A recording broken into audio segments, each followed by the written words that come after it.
Hoe de scheur in de Westerschelde-tunnel ook gerepareerd gaat worden, er moeten in die 4 maanden zo min mogelijk auto's en vrachtwagens door de tunnel. Los van het scenario dat het ook wordt voor de inzet van de Westbuis, er is één gemeenschappelijke deler bij elk scenario en dat is dat we naar een halvering van het verkeer moeten. En verder in deze uitzending. Meer vrouwen dan mannen op lijst SGP. En hoe makkelijk de jeugd aan alcohol komt.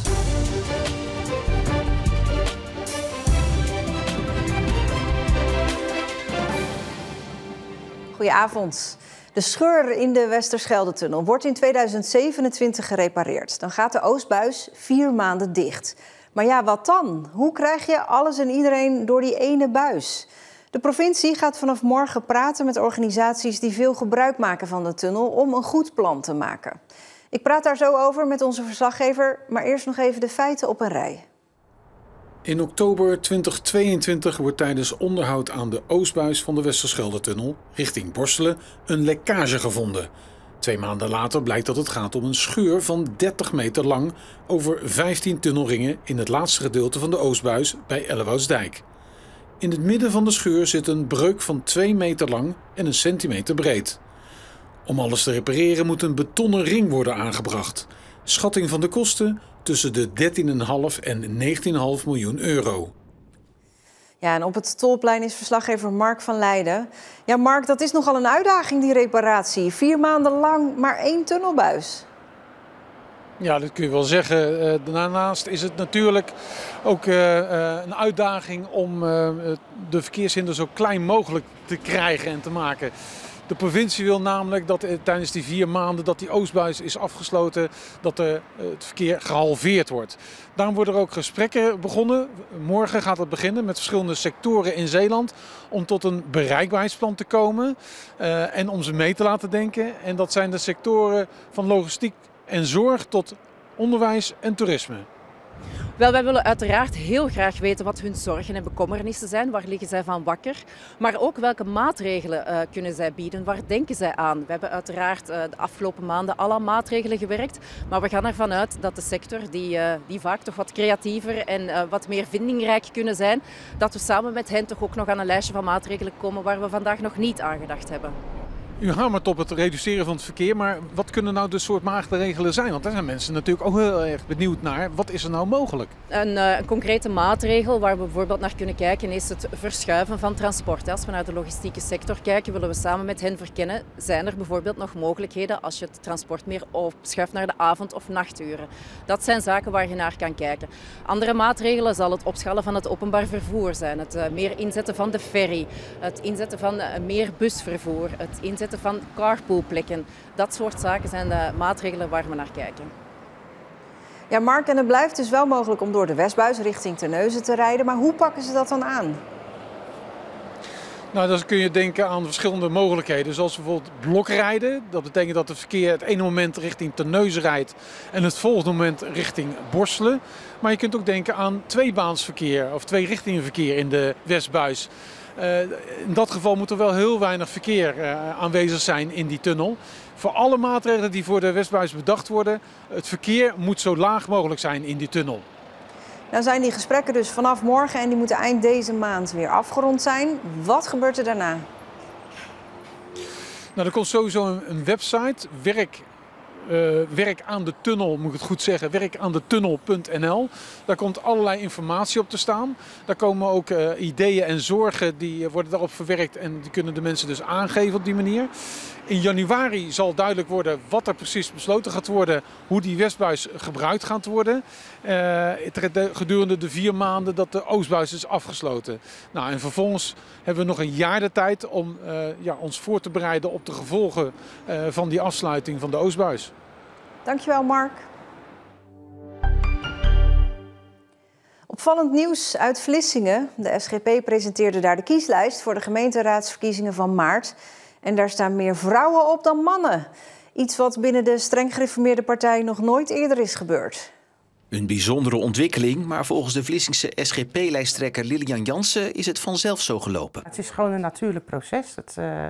Naarmate de tijd vordert gaat dat gewoon zo. En in Vlissingen is dat gewoon helemaal geaccepteerd. Eerder dit jaar werd Jansen nog gepasseerd door het landelijke SGP-bestuur. Geen enkele vrouw kwam op de kieslijst voor de Tweede Kamer.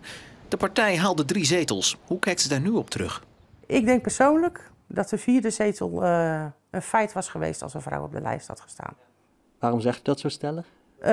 Omdat toen het bekend werd dat ik mij kandidaat stelde, kreeg ik zoveel enthousiaste reacties overal uit het land. Ook mensen die normaal nooit SGP stemmen. Van nou, als je op de lijst komt, dan stem ik op je. Dus dan had SGP meer stemmen opgeleverd. In mei deed ze nog een poging met de motie de weg vrij te maken voor vrouwen in Den Haag. Maar de SGP-achterban wees dat voorstel af. Bent u nog in gesprek met het landelijke bestuur ook? Nee, ik niet. Nee. Vindt u dat jammer? Ik ben eigenlijk nooit, met mijn kandidaatstelling heb ik nooit iets van het hoofdbestuur gehoord. Kijk, we hebben een steen in de vijver geworpen toen en we gaan de tijd zal leren wat dat uitwerkt. En moet u dan misschien niet een rotsblok in de vijver gooien? Ik voel mij wel een flinke steen in die vijver gehoord. Ik heb flink opgespat. Laat nu de golven maar, ja. Jongeren onder de 18 kunnen in Zeeland heel makkelijk aan alcohol komen. Een kleine 900 verkooppunten van alcohol zijn onderzocht en 3/4 daarvan overtreedt de regels. Supermarkten, horeca en slijterijen. Overal moeten jongeren om hun idee worden gevraagd. Maar slechts 24,2% van de verkooppunten hield zich aan de regels. Blijkt uit het nieuwe nalevingsonderzoek. Als ik zeg 24,2%, wat zegt u dan? Dat is behoorlijk laag en een beetje schrikken ten opzichte van de cijfers die we eerder hadden. Het resultaat roept vraagtekens op, want bij het vorige onderzoek was dat percentage nog 60%. De vraag is hoe dit zo is gekelderd. Daar zijn we ook zeer benieuwd naar. We gaan zeker in de stuurgroep en ook met de deelnemende gemeenten, dat doen we zielsbreed, bespreken hoe kunnen we nou erachter komen waar dat in zit. Maar een heel concreet antwoord is er nog niet. De jongeren daarentegen lijken wel te weten hoe de vork in de steel zit. Ze zijn in ieder geval niet verrast door de resultaten. Je ziet eigenlijk op heel veel plekken dat jongeren het gewoon meekrijgen. Hoe gebeurt zoiets dan? Ja, dat is eigenlijk, ik denk toch wel een stuk nieuwsgierigheid. Dat ze toch willen proberen of het lukt. En dan als het lukt wordt het meestal ergens gedeeld van je kan daar gaan proberen, daar lukt het. Als het gewoon heel druk is in een café en dan hebben ze het uiteindelijk ook niet meer door of zo. Dus dan krijg je wel wat makkelijker mee, ja. Om de alcoholverkoop onder jongeren tegen te gaan, werken onder andere de 13 Zeeuwse gemeenten, de GGD en de politie samen. Een 35-jarige vrouw uit Hulst wordt ervan verdacht dat ze haar 3 maanden oude zoontje opzettelijk van het leven wilde beroven. Dat bleek vandaag in de rechtbank van Middelburg tijdens een voorbereidende zitting. In juli van dit jaar kwam de kinderwagen met daarin de baby in het water terecht in de buurt van Fort Moerschans aan de Liniedijk in Hulst. Het Openbaar Ministerie verdenkt de vrouw ervan dat ze dit met opzet deed. De baby werd ter plekke gereanimeerd en heeft het overleefd. De zaak wordt later inhoudelijk behandeld. Bij zeegroentesnijders heerst grote boosheid na de beslissing van de provincie om het snijseizoen in te korten. Dat liep van half april tot eind augustus. Dat wordt nu half juli tot eind augustus. Het heeft met het broedseizoen te maken. Maar volgens de mensen die lamsoor en zeekraal snijden is in die periode het beste er al af. Wie wil eigenaar worden van de uitkijktoren in de Hedwiegepolder? De provincie is op zoek. In de toren komen naast een panoramaterras een restaurant en 5 lodges om in te slapen.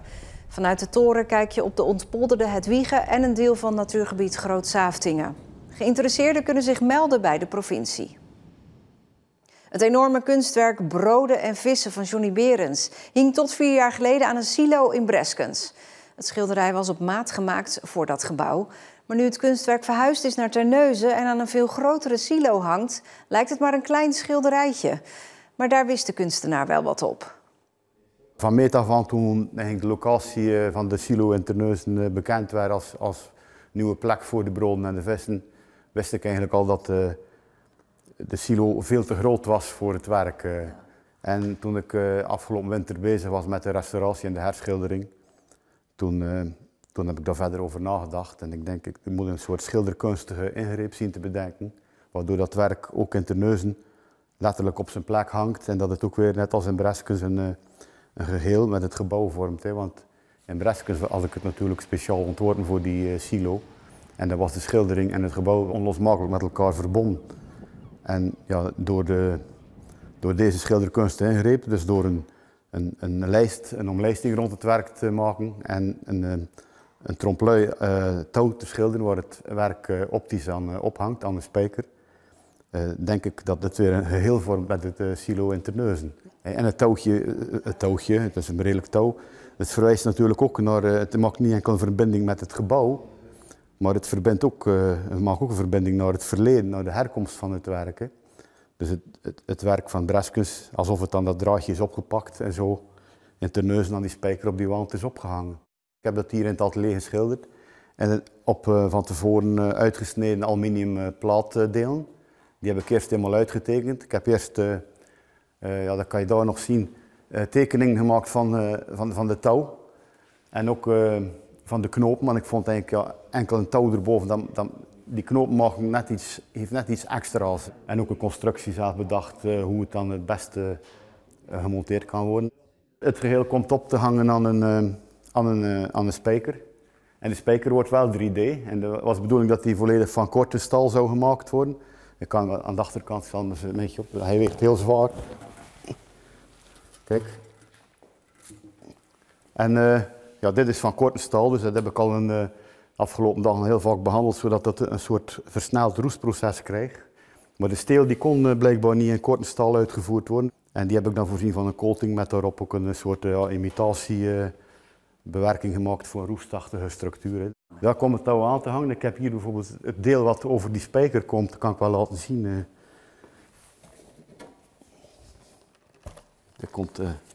Dus hier komt precies de spijkersteel in en dan komt de spijkerkop daarboven. Ja, en die nieuwe onderdelen, dat touw dus, worden nu bevestigd aan de silo in de haven van Terneuzen. En op 17 november is de heronthulling van Broden en Vissen. Een prachtige rode zonsopkomst vanmorgen. En de rest van de dag was ook niet verkeerd. Een mix van wolkenvelden en zon en vrij hoge temperaturen voor de tijd van het jaar. Morgen verandert er weinig, gelukkig maar, want daardoor is de kans groot dat we weer zo'n mooie rode lucht zien als de zon opkomt. En verder dus weer vrij zonnig en zacht met 15 à 16 graden. En daarmee zijn we aan het einde van deze Zeeland Nu, maar niet voordat ik gezegd heb dat je weer mee kunt doen aan de deegventerswedstrijd. Sinterklaas komt er weer aan en elk jaar kiezen we de lekkerste deegventer, zo'n broodje in de vorm van een mannetje. Aanmelden kan via onze site en app. Fijne avond.